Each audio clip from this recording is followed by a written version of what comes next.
in AKS biology lectures. Now today we are going to discuss Golgi apparatus in the chapter cell the unit of life.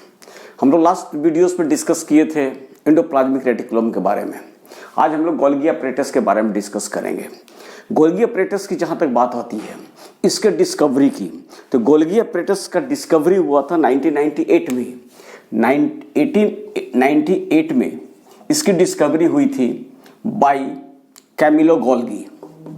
Camillo Golgi एक scientist थे जिन्होंने 1898 में Golgi apparatus को discover किया था. इन्होंने देखा था densely stand reticular structures near the nucleus. देखिए गोल्गी apparatus न्यूक्लियस के अराउंड ही होता है. ये न्यूक्लियस है, ये इंडोप्लाज्मिक रेटिकुलम है, RER है, उसी के नजदीक होते हैं, नियर में होते हैं Golgi complex.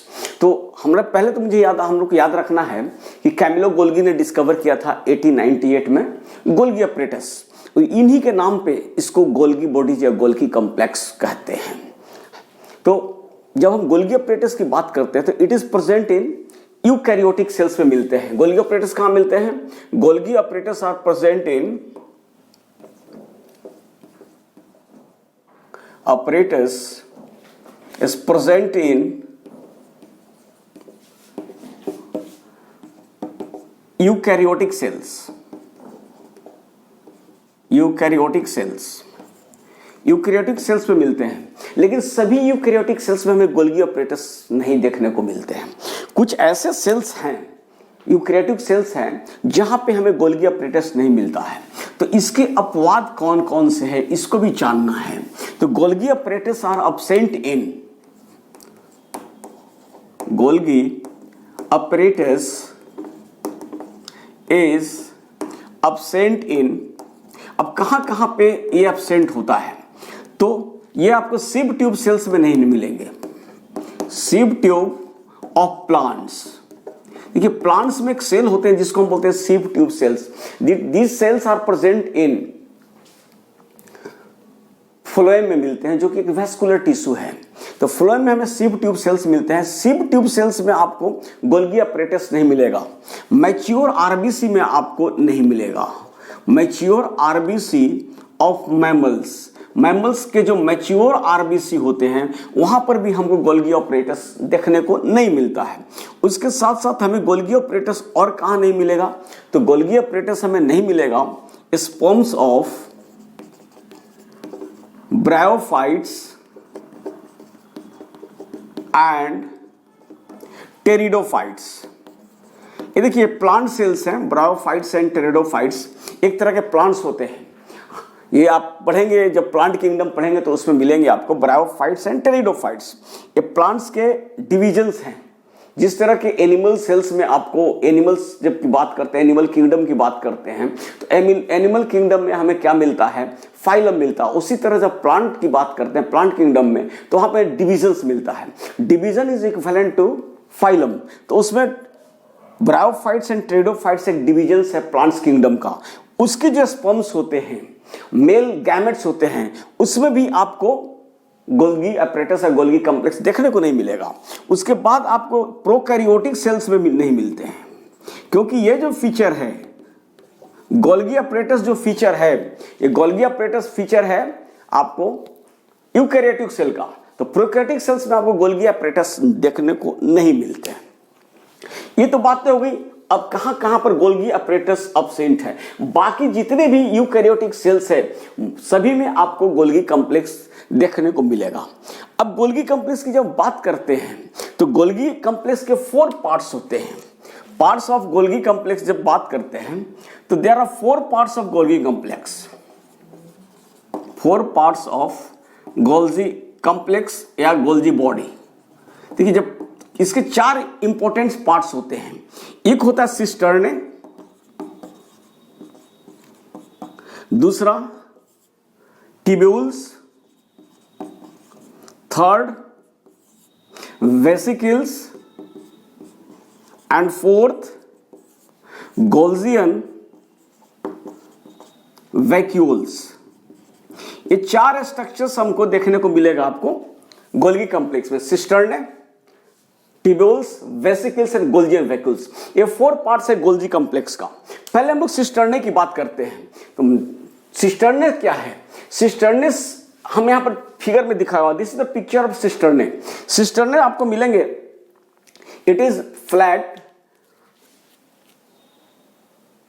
Disc like structure होता है, वो फ्लैट होता है, डिस्क लाइक स्ट्रक्चर्स होते हैं, और जो इनकी जो साइज होती है, डायमीटर होती है, वो सिस्टर्ने का डायमीटर होता है अराउंड 0.5 माइक्रोन टू 1 माइक्रोन। इसकी डायमीटर होती है, किसकी? तो सिस्टर्ने की डायमीटर होती है। ये हमें दिमाग में रखना है। और सिस्टर्ने की जो शेप होता है वो फ्लैट डिस्क लाइक स्ट्रक्चर्स होते हैं, और ये सिस्टर्ने अरेंज होते हैं, स्टैक में अरेंज होते हैं, और कंसेंट्रिकली मतलब इनकी कॉमन एक्सिस होती है, कॉमन सेंटर होता है, कंसेंट्रिकली अरेंज होते हैं, नियर न्यूक्लियस होते हैं। ये प्रेजेंट ही होते हैं Golgi complex near nucleus present होते हैं। और ये जो सिस्टर्ने हैं, इनकी size 0.5 micron to 1 micron diameters होता है इनका, सिस्टर्ने का। और इनकी जो नंबर होती है वो वेरी करती है, 4 to 8 इन नंबर्स होते हैं। गोल्गी कॉम्प्लेक्स में 4 to 8 नंबर्स में सिस्टर्नेस की अरेंज होते हैं, और ये पैरेलल टू ईच अदर, जैसे मैंने पिक्चर में देखा हुआ, these are arrange parallel to each other, और ये स्टैक लाइक अरेंजमेंट होती है इनकी, और इनकी नंबर 4 to 8 होता है, बट इनके नंबर वेरी भी करते हैं। Shape, size and numbers cell to cell vary करता है। डिफरेंट सेल्स में डिफरेंट नंबर्स हो सकते हैं, डिफरेंट शेप हो सकते हैं, और डिफरेंट साइज हो सकते हैं सिस्टर्ने का। अब जब सिस्टर्नेक्स की बात आ गई, तो उसके बाद हम लोग जो सेकेंड टाइप ऑफ स्ट्रक्चर जो हमें मिलता है, that is known as tubules. जब टिब्यूल्स की हम बात करते हैं, तो these are interconnected, tubules interconnected होते हैं, interconnected structure present or arising from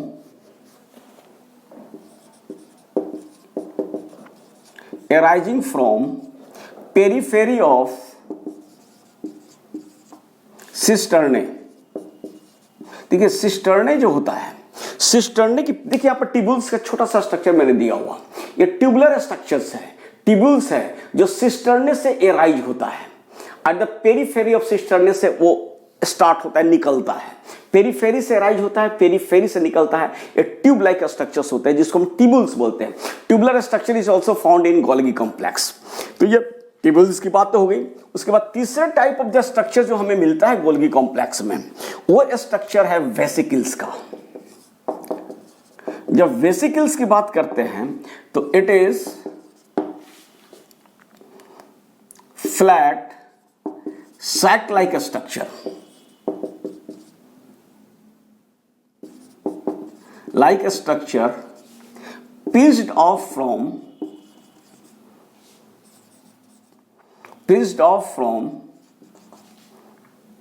tubules।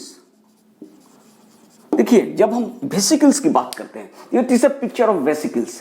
ये भी वेसिकल्स है, ये भी वेसिकल्स है। वेसिकल्स आर फ्लैट है, और ये सैक लाइक स्ट्रक्चर है। एक सैक एक थैले जैसा स्ट्रक्चर है, राउंड है, इसकी स्ट्रक्चर राउंड भी होती है, सैक लाइक स्ट्रक्चर होती है, फ्लैट होती है, और ये pieced of from tubules, tubule से बाहर निकलता है, टिब्यूल से बाहर निकला हुआ रहता है, टिब्यूल से ये फॉर्म करता है, और पीस्ड ऑफ होता है, उससे ये बाहर निकलता है। और यहां पर मैंने स्ट्रक्चर बनाया हुआ है, it is a structure of vesicles. हाँ, तो वेसिकल्स आपको देख, सेक्रेटरी वेसिकल्स है, ट्रांजिशन वेसिकल्स है। तो वेसिकल्स है, सैक लाइक स्ट्रक्चर है, फ्लैट है और राउंड है इसका स्ट्रक्चर, और ये पीस्ड ऑफ होता है, टिब्यूल से ही निकलता है। ये टिब्यूल का स्ट्रक्चर है, उससे ही निकल रहा है वेसिकल्स। उसके बाद जो फोर्थ टाइप पार्ट है जो गोल्जी कॉम्प्लेक्स का, वो है गोल्जियन वेसिकल्स, गोल्जियंस वैक्यूल्स। जब गोल्जियन वैक्यूल्स की बात करते हैं तो it is a large vesicular, large spherical structure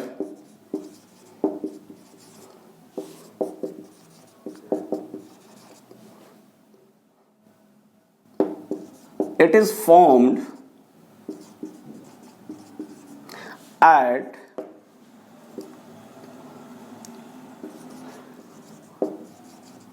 maturing phase of cisternae.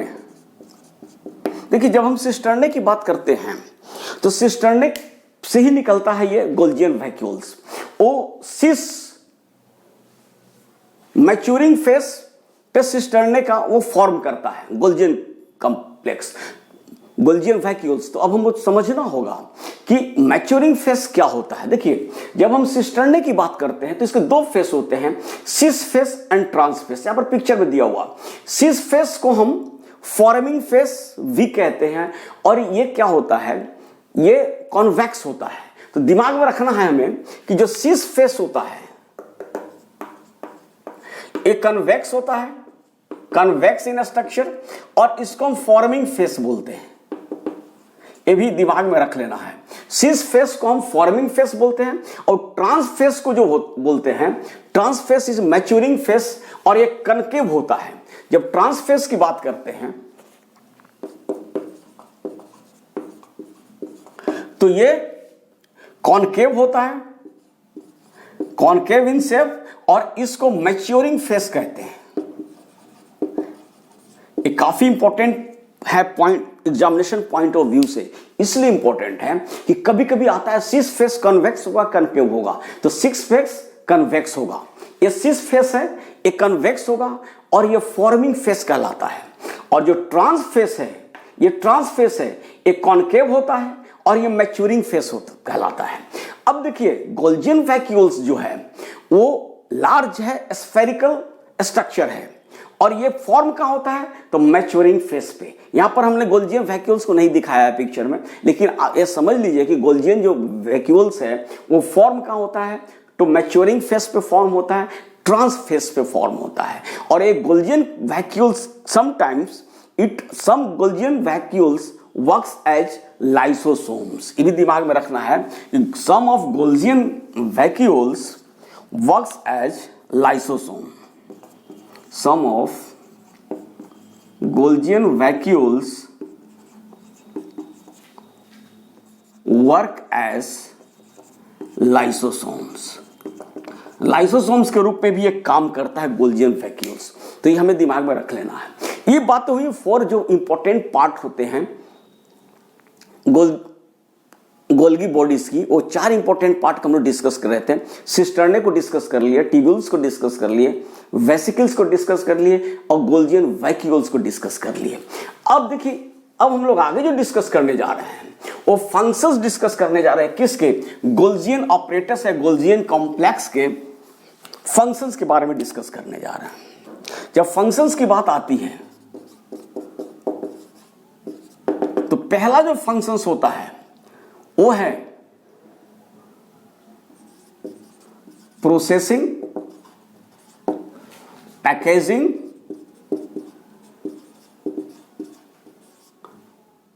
And transport of materials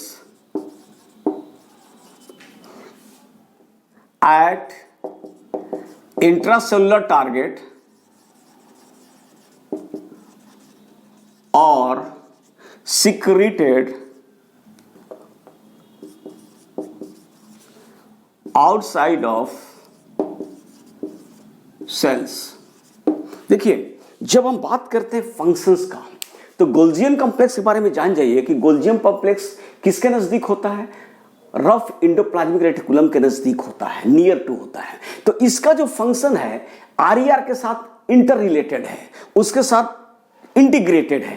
तो आखिर कैसे इंटीग्रेटेड है, देखिए जो मटेरियल्स है, materials are formed in RER, materials RER में फॉर्म्ड होते हैं। उसके बाद जो मटेरियल्स मैंने यहां दिखाया ट्रांजिशन वेसिकल्स, ट्रांजिशन वेसिकल्स के अंदर ये जो रेड कलर्स के मैंने स्ट्रक्चर दिया है एक मटेरियल को इंडिकेट करता है। वो जैसे आरईआर से फॉर्म होता है ये इंटर करता है in the Golgian complex through cis face, cis face के थ्रू इंटर करता है। इसी सिस फेस को हम मैच्योरिंग फेस कहते हैं। और इस मटेरियल जो इंटर करेगा उसकी प्रोसेसिंग होगी, पैकेजिंग होगी और ट्रांसपोर्ट होगा किसके द्वारा, गोल्जी कॉम्प्लेक्स के द्वारा। और ये इंट्रासेलुलर टारगेट में सेल के अंदर भी डिलीवर हो सकता है और सेल के बाहर भी डिलीवर होता है। मैंने यहां पर दिखाया है, ये सेल प्लाज्मा मेम्ब्रेन है, प्लाज्मा मेम्ब्रेन के बाहर एक्स्ट्रा सेलुलर टारगेट पर भी उसको सिक्रीट किया जा सकता है, वहां पर भी इसको भेजा जा सकता है और इंट्रासेलुलर टारगेट पर भी इसको रिलीज किया जाता है। तो ये जो पैकेजिंग का, प्रोसेसिंग का और ट्रांसपोर्ट ऑफ मटेरियल्स वो कौन करता है? तो गोल्जी कॉम्प्लेक्स करता है। ये एसोसिएटेड किससे होता है? RER. It is a part of endomembrane system. Endomembrane system का पार्ट इंडोप्लाज्मिक रेटिकुलम भी है। तो जो भी इंडोप्लाज्मिक रेटिकुलम मटेरियल्स का जो सिंथेसिस होता है, उस मटेरियल्स की प्रोसेसिंग, पैकेजिंग एंड ट्रांसपोर्ट होता है किसके द्वारा? तो गोल्जी कॉम्प्लेक्स के द्वारा। यहां पर दिखा हुआ ये ट्रांजिशन वेसिकल्स है, इसको हम इनकमिंग ट्रांसपोर्ट वेसिकल भी बोलते हैं। इस वेसिकल के अंदर मटेरियल है जिसको सिंथेसाइज किसने किया है? आरईआर ने किया है।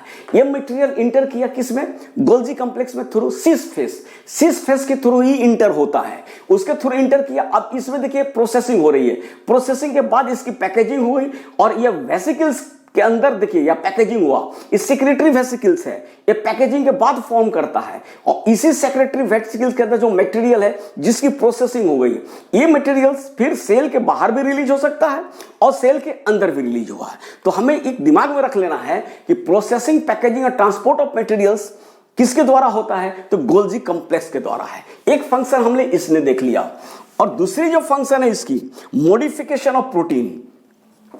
मॉडिफिकेशन ऑफ प्रोटीन बहुत इंपॉर्टेंट फंक्शन है किसका? तो ये गोल्जी कॉम्प्लेक्स का। अब देखिए प्रोटीन्स का जो सिंथेसिस होता है, हम जानते हैं कि आरईआर पे ये राइबोसोम्स हैं।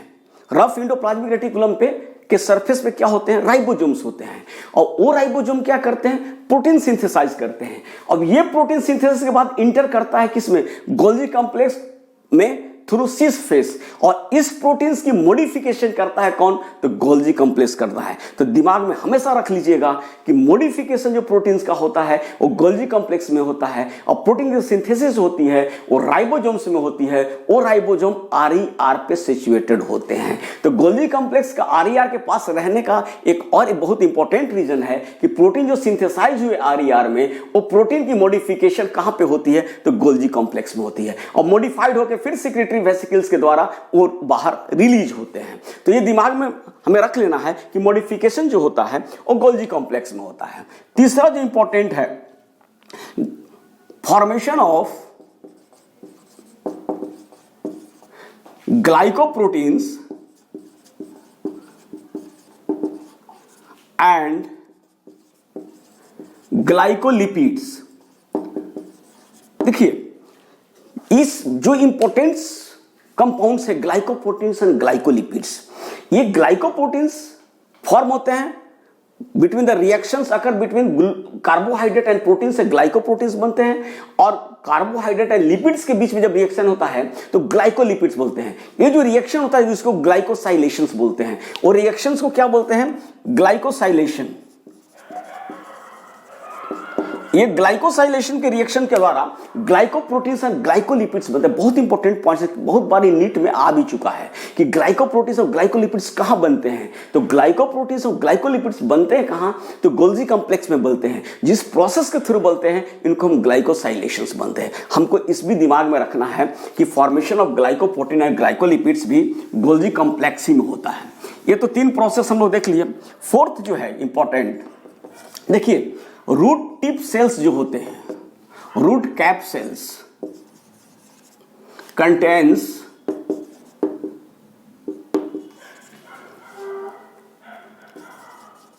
Large numbers of Golgi complex. देखिए रूट कैप सेल्स जो होते हैं प्लांट के रूट पे होते हैं और ये रूट कैप सेल्स में large number of Golgi complex होते हैं और इनका जो मेन फंक्शंस है synthesis of this Golgi complex, Golgi complex synthesize mucilage that lubricates root tips। देखिए जो रूट कैप सेल्स होते हैं, जो रूट के जो टिप पे कैप लाइक स्ट्रक्चर होता है जिसको हम रूट कैप कहते हैं, ये रूट कैप जो प्रोटेक्ट करता है रूट को, और ये रूट कैप सेल्स में गोल्जी कॉम्प्लेक्स की ज्यादा नंबर्स होते हैं, large number of Golgi complex present होते हैं रूट कैप सेल्स में। और ये जो गोल्जी कॉम्प्लेक्स है वो सिंथेसाइज करता है म्यूसिलेज। म्यूसिलेज एक तरह का गाढ़ा थिक लुब्रिकेटिंग फ्लूइड्स है, एक तरह का ये पॉलीसेकेराइड्स है, और ये काफी थिक होता है, विस्कस होता है, और ये रूट टिप को लुब्रिकेट्स करता है, जिससे रूट टिप को प्रोटेक्ट भी करता है। तो रूट कैप सेल्स में भी आपको मिलते हैं गोल्जी कॉम्प्लेक्स काफी। उसके बाद एक्रोसोम्स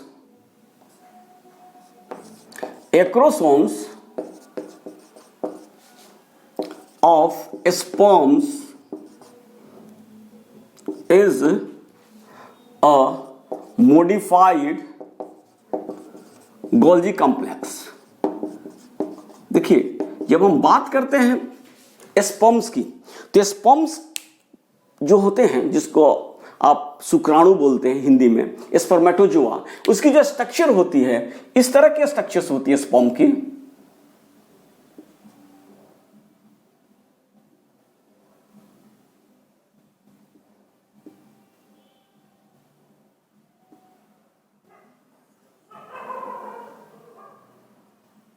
देखिए जब स्पर्म की हम बात करते हैं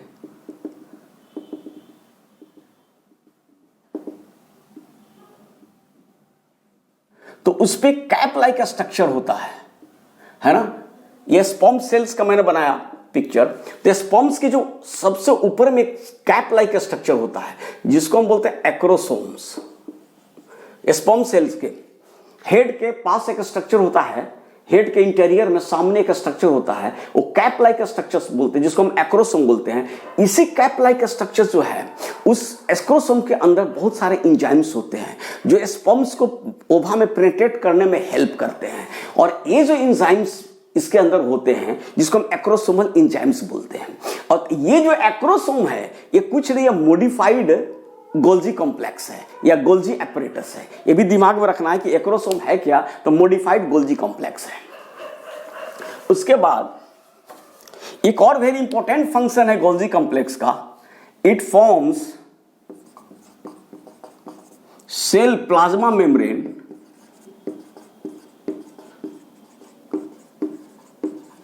ड्यूरिंग साइटोकाइनेसिस। देखिए जब सेल डिवीजन होता है तो एम फेज के बाद जो फेज आती है उसको हम साइटोकाइनेसिस कहते हैं। साइटोकाइनेसिस में साइटोप्लाज्म का डिवीजन होता है। जब साइटोप्लाज्म का डिवीजन होता है तो फिर से प्लाज्मा मेम्ब्रेन का सिंथेसिस होती है। तो प्लाज्मा मेम्ब्रेन का सिंथेसिस कौन करता है, तो प्लाज्मा मेम्ब्रेन का सिंथेसिस भी हमारा गोल्जी कॉम्प्लेक्स ही करता है। ये कुछ इंपॉर्टेंट फंक्शंस गोल्जी कॉम्प्लेक्स का हम लोगों ने देख लिया। तो गोल्जी कॉम्प्लेक्स में आई होप कि ये सब्जेक्ट जो है या मैटर्स आपको क्लियर हो गया होगा। अब जब हम नेक्स्ट वीडियो बनाएंगे तो उसमें हम डिस्कस करेंगे जो इंडो मेम्ब्रेन सिस्टम के जो दूसरे इंपॉर्टेंट ऑर्गेनेल्स जो बाकी हैं, जैसे उसके अंदर हम डिस्कस करेंगे लाइसोसोम्स का और वैक्यूल्स के बारे में भी डिस्कस करेंगे। और आपको मेरा रिक्वेस्ट है कि ये वीडियो को शेयर करें, लाइक करें और सब्सक्राइब भी करें। Thanks a lot for giving your valuable time. Thank you.